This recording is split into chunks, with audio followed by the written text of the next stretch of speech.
Here's the uncomfortable truth. The prophet everyone credits with predicting 2026 never said that year in his life. Edgar Cayce, a blind man in Kentucky, would slip into a trance and describe a sealed chamber buried under the Egyptian desert, a room no living person had entered. The year he actually circled was 1998. It came, it passed, and nothing opened. So how did a dead prediction become a global headline about 2026? One quiet decision moved the deadline, and to see it, you first need to know what he really said. His name was Edgar Cayce, and for decades, people called him the Sleeping Prophet. Between 1901 and his death in 1945, he gave roughly 14,000 of these trance readings, each one transcribed word for word by a stenographer beside the couch. Most were about 6 strangers he had never met, but a small cluster of them, given in the closing months of 1933, turned away from medicine entirely and toward a buried library that, he insisted, held the memory of a civilization we were never meant to forget. Here is the part that stops people cold. Cayce said there were 3 of these repositories. One sunk off the island of Bimini in the Bahamas, one hidden in the Yucatan jungle of Mexico, and the third, the one everyone fixates on, sealed in a chamber at Giza between the Great Sphinx and the Nile, with its entrance near the Sphinx's right paw. 3 points on a map described by a man who never finished grade school and never once set foot in Egypt.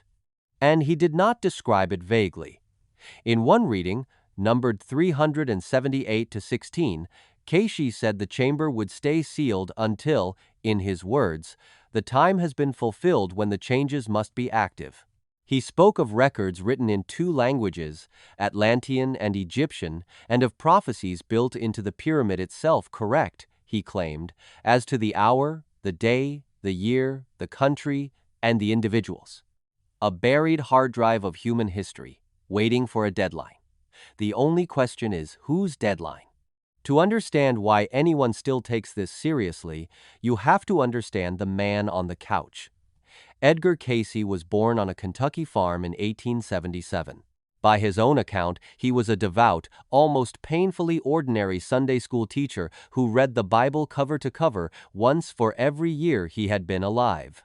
He had no training in archaeology, no training in geology, no training in ancient languages. And yet the moment he closed his eyes and slowed his breathing, a very different voice seemed to take over. The routine almost never changed. Cayce would loosen his collar, lie back, and within minutes drop into a state that looked like deep sleep. Someone would read him a question. Then he would talk calmly, in long flowing sentences about things the waking Cayce swore he knew nothing about. When he woke, he remembered none of it. Doctors quietly began sending him patients. Newspapers ran headlines, and a stenographer named Gladys Davis sat beside him for more than 20 years, catching every single word on paper. Most of those readings were medical. But starting around 1923, the questions widened. People began asking about past lives, about lost continents, about the deep history of the human race. And that is when Atlantis entered the story. Cayce described a sunken super-civilization, destroyed in a series of cataclysms, the last one around 10,500 BC. Survivors, he said, fled in 2 directions, one group toward the Americas, one group toward the Nile.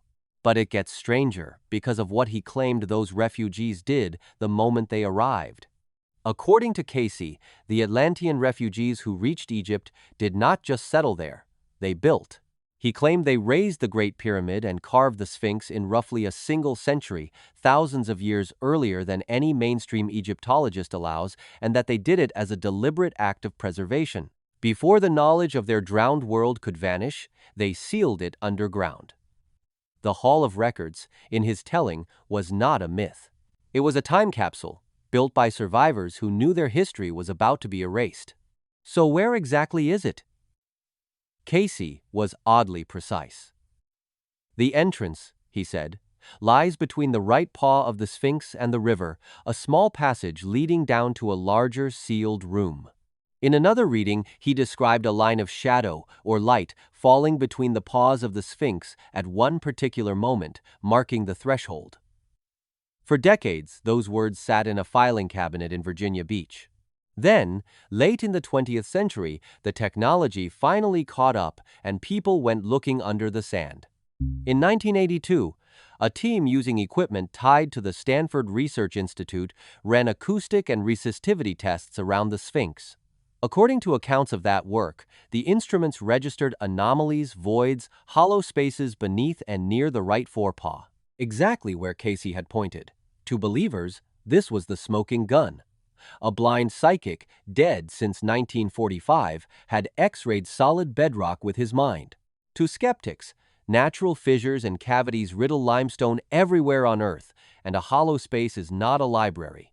More surveys followed. Ground-penetrating radar in the 70s, drilling tests in the 90s.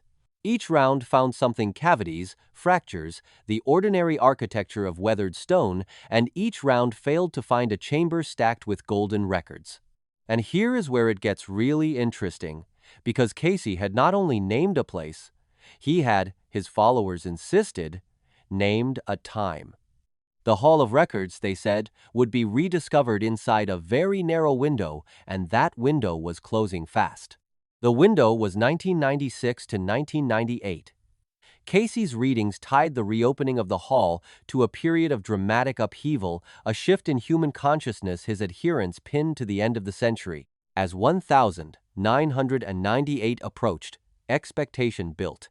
Documentaries aired. Researchers lobbied Egyptian authorities for permission to dig near the paw. The Association for Research and Enlightenment, the foundation Cayce himself founded in Virginia Beach, watched the calendar tighten. The sleeping prophet had handed them a date. All they had to do was wait. And then 1998 came, and nothing opened. No chamber was unsealed beneath the Sphinx. The one excavation that did capture headlines was a deep, water-flooded shaft near the causeway, later studied properly in 1999 and identified as the Osiris Shaft, a late-period Egyptian tomb. Impressive, eerie, real. But it held no Atlantean library, no two-language records, no prophecies carved for our century. The clearest, most testable prediction in the entire Cayce archive had simply quietly failed. So how does a prediction that quietly died in 1998 become a global headline about 2026? This is the decision I promised you, and it is a subtle one. When the original window closed empty-handed, the prophecy was not retired, it was recalculated. A new date had to be found, one strong enough to carry the weight the old one had lost.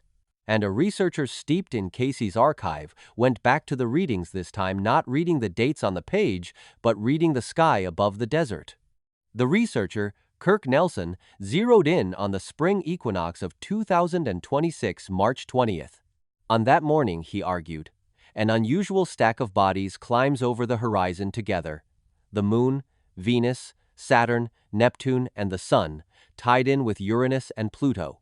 To him, this configuration represents the physical manifestation of spiritual ideals, the exact kind of cosmic trigger Cayce hinted would unseal the chamber. The deadline had moved, and the mechanism behind it had quietly shifted from a calendar to a horoscope.